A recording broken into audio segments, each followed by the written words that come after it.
The death toll for the Maui fires has stood at 115 people for days now, but last week, the county released an FBI-verified list of 388 people that are still unaccounted for. It's the most recent official number of people who are still missing. The FBI says it is searching a 4-mile stretch off the coastline of Lahaina, around 200 yards out, for bodies.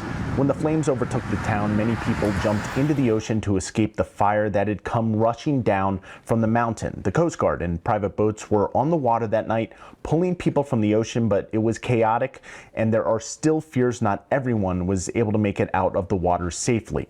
Even with the number of people who are still missing and the water search, authorities say they don't expect the death toll to rise much more, since the number of missing people only accounts for authorities who have not been able to contact these people. It's possible they have already been in touch with loved ones. President Biden spoke yesterday about the most recent federal efforts to give aid to the island. Today, I'm announcing that $95 million from the bipartisan infrastructure law is on the way to Hawaii.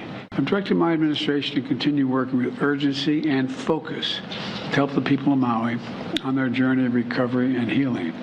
And we're going to make sure you are healed and you're in better shape than before. I said when I was on the island last week, we're not leaving until the job's done, and we'll be there as long as it takes. Residents still are not allowed inside the burn zone in Lahaina due to ash that may contain toxic, cancer-causing chemicals. Officials say, along with broken glass, exposed electrical wires, and other hazards, they want to keep people safe as they work to remove debris. Authorities say it could take months for them to clear debris before they allow people back into the burn zone.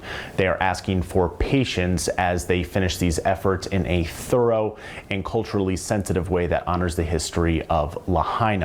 Officials say they will be releasing an updated list of missing people tomorrow. Dan Grossman, Scripps News, Denver.